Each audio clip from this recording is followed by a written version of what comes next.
So then like another kind of decision that we had to make was around intubation. And we decided that we did not want to do intubation. Most people who've been intubated, if you talk to them, they say it's like an absolutely excruciating experience. And so, and that's with them in their right minds, understanding that it's necessary to keep them alive, etc. For a baby, you know, it's a very difficult thing. And then for a baby who may not, like, it may not make a big difference in whether they live or die. Like, do you want to put them through that? Sticking this tube down there causes a lot of abrasions and cutting up. And so we said we weren't going to do that.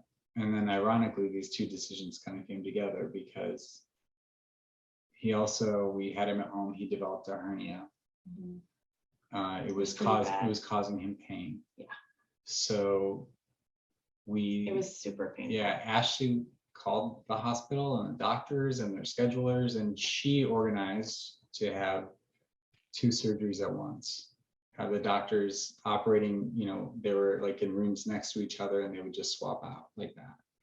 And they did the heel release and the hernia surgery basically at the same time. So at the end of that surgery, and the operation was successful. And then they told us, like, go grab a coffee and meet us down in his room. We'll bring him to the room. And then we were super excited, and we got a call 5 minutes later that you need to get down to the room right now. And we got down there, and he was like not doing well, and we had to make a snap decision. They said, do you want us to try to re-intubate right now to save him? And that was a very harrowing situation because he was laying on the bed like this, like, little wax doll, completely gray, not moving at all. And there was 15 people in the room, and they're working on him, doing this bag and doing this stuff and trying to, very, I think, traumatic for us. Thankfully, he was out. And then our palliative doctor came in, and we ultimately told them to re-intubate him because we kind of looked at this still as like the aftermath of the surgery. And I think also it's a hard decision to make while you're sitting there watching, right? And we weren't ready for this yet. And it was really traumatic. In the chart, it says 4 separate doctors, 6 separate attempts to re-intubate, which just is bad news for the airway and for extubation. And so they kept him intubated for 48 hours after that on steroids to bring down the swelling. And he, was waking up and writhing. His little face, he was moon-faced, his face was all red. And we had to like keep hands on him between the 2 of us and the nurses, literally like keep hands on his body the whole time because he was his eyes were bloodshot. He was it was awful to watch him writhe on the tube. And we were going to do this the extubation was scheduled for 48 hours later. So it was a morning, and they were allowing our parents to come in, my mom and my grandma and his parents to come in to be there with us because he might not make it for the extubation. Because we'd agreed that once we pulled this out, it wasn't going back in. Right. After seeing what happened and how hard that was. Yeah. This is about Vigo, and Vigo needs this tube out. And I remember, they pulled it and he breathed and all was well. It was rough. So after that, in a way, we're grateful for that experience because that taught us about Vigo. Like, how will it be for Vigo to have an emergency intubation if he's already sick? Like, how will it be for him in that context if we were in the best context already in the NICU only anesthesia, and he's healthy, right?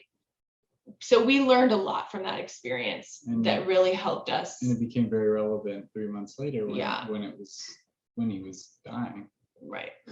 That was then our decision. It was like, we're not going to intubate him. And it was very quick. I mean, the whole thing happened over 5 hours. I mean, but he was only uncomfortable for a short period of time. They did the epinephrine because we had authorized that as, and then it kind of came to the point very quickly that they said we would need to try to intubate him at this point. And I don't know how at 4:30 in the morning, Theron and I looked at each other, making the most consequential decision of our lives.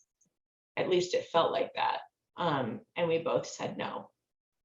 And we both knew no. And in fact, I know I experienced an intense desire for all those people to get away from my baby so that I could hold my baby. And we had for all these months with palliative care and also just sort of with hospice and being in that setting, we had the opportunity to think through, what do we want that moment to look like for our son? How do we want to be present for him? And we're very, very fortunate because they had what's called a transition room that was like very close to his room. And so basically we said no, and it immediately went to, let's get you in the transition room. Transition room is this beautiful room that's not supposed to feel like a hospital, nice candle lighting and a big king size bed. And we were able to crawl in that bed with him. And we were able to hold him and tell him how much we love him and sing to him. And my mom and his dad and stepmom arrived just in time. And, it was, again, one of those moments where all my motherly instincts were, get all this shit off my baby.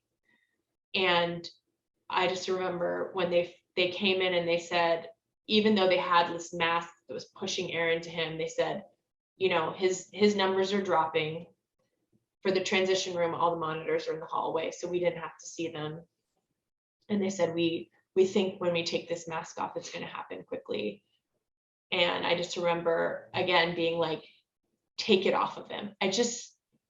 I wanted it off of him in that moment so he could be at peace. And yeah, we took the mask off and he almost just like sighed, like thing. It just felt like a release. And he died in moments, and we were holding him and loving him.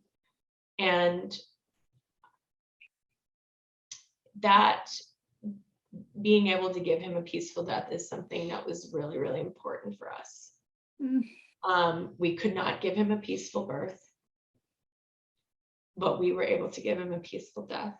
And knowing that he was loved, and he is loved, and he was comfortable, and he felt safe with us. And that is the most important thing. And it has not made our grief any less. It hasn't changed that, but it does give us some comfort. And I feel like it also reduces like the potential trauma that could have been there for us if he had like a sort of a traumatic medical death.